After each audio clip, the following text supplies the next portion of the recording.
Hi, I'm Brett Westcott with F&H USA, and we're going to talk about the SCAR weapon system. What we have here is a weapon system between three different parts here. We have the Mark 16, which is the SCAR Light, the Mark 17, which is the SCAR Heavy, and the Mark 13, which is the EGLM grenade launcher. It fires a 40mm grenade.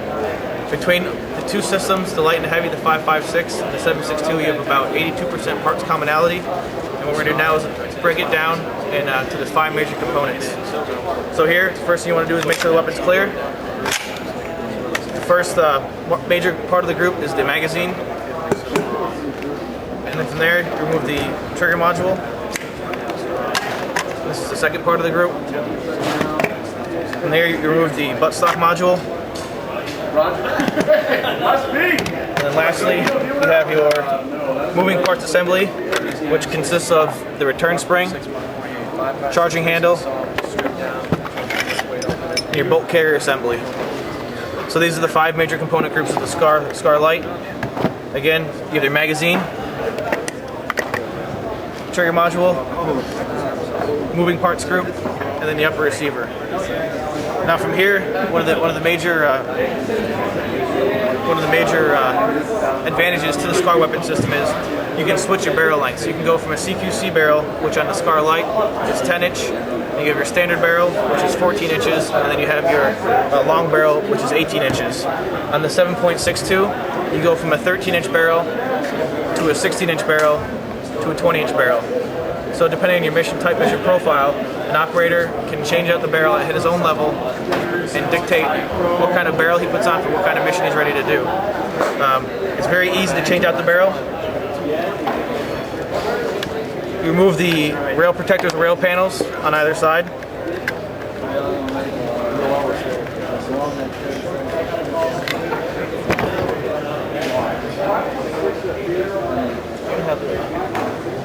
Torque wrench.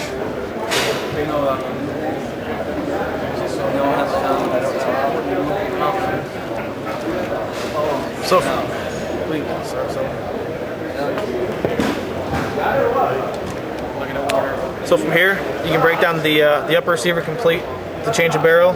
You have 3 encapsulated screws on both sides, here, here, and here, and the same as on the other side. So once these 3 screws are removed, you're able to remove your barrel and change to a different length. This can be done on the operator's level and for a trained operator in less than 5 minutes.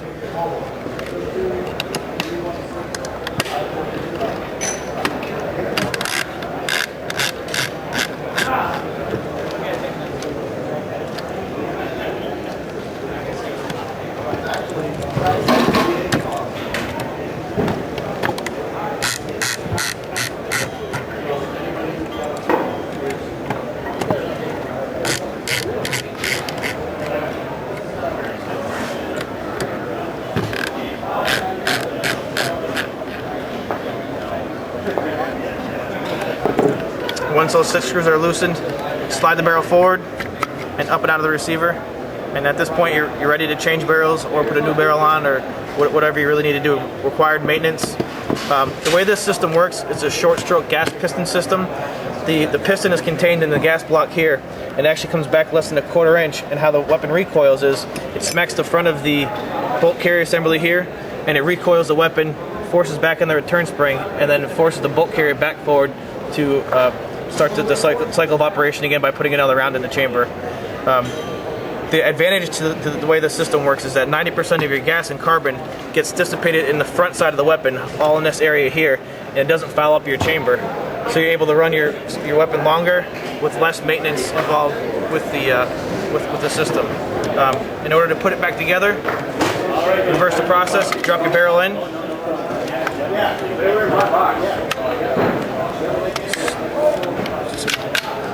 Slide it to the rear, lines up with the barrel extension and the barrel extension support screws. And there's a process, so when you put the barrels back on, after the barrel's BZO'd, or battle sight zeroed, you torque it down in the same sequence, so you have a repeatability within 1 MOA of the original BZO.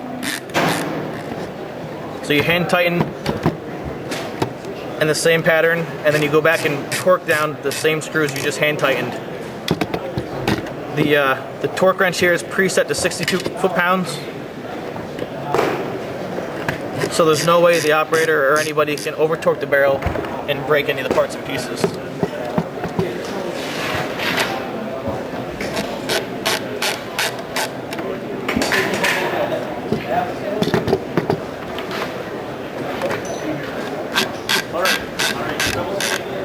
So once this process is complete, you go back to the beginning and then pop the torque in the same pattern. You just hand tighten them in.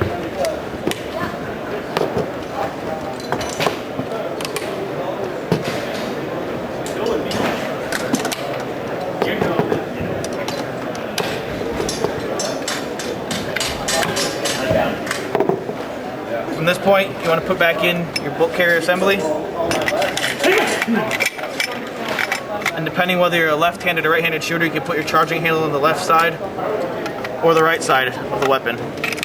So the charging handle locks in place. Return spring gets thrown back in. The trigger module gets replaced.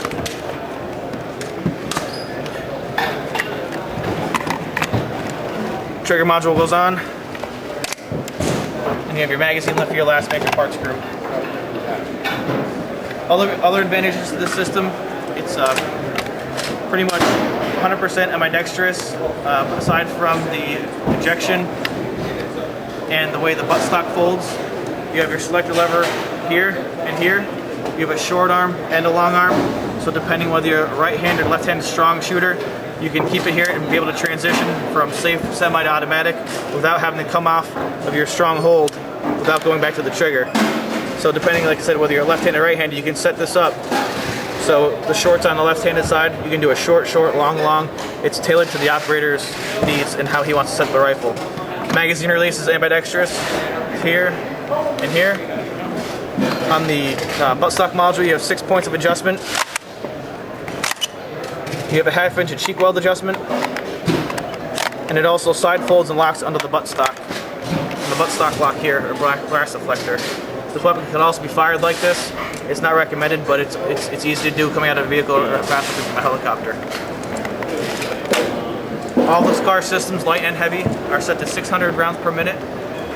There's an adjustable gas regulator here in the front, so when you do put your suppressor on, you go from the normal or unsuppressed rate of fire to the 10 o'clock position, which is the suppressed rate of fire. So it closes the gas port down, so it keeps the same rate of fire on the weapon system, so it doesn't put extra stress on the system itself. It keeps it running at the same pace. Here we have the Mark 13 grenade launcher, or the EGLM. This is compatible with both systems depending on which trigger module you have. So what you do is you take the throw levers here and remove them from the system. And it comes off the standalone grenade launcher. Pop the pin out. Trigger pack comes off. This trigger pack here is for the 5.56 SCAR Light.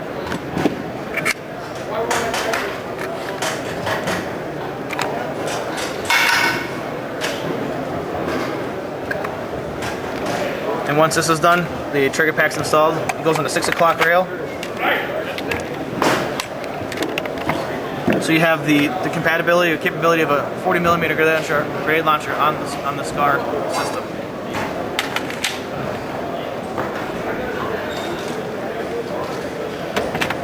The advantages of the Mark 13 or EGLM, it cants either left or right, so the shooter doesn't have to come off his position in order to load the rounds in. It's a rotary breech lock. It also has a double action trigger. So instead of on the old 203s you had to recock it every time in order to fire, you can keep pulling the trigger to make sure the round will go off. That's pretty much it here for the SCAR system. Like I said, we have the Mark 17, which is a 308 or 7.62. You have the Mark 16, or the SCAR Light, which is a 5.56 or 223. And you have the 40mm grenade launcher, the EGLM or Mark 13.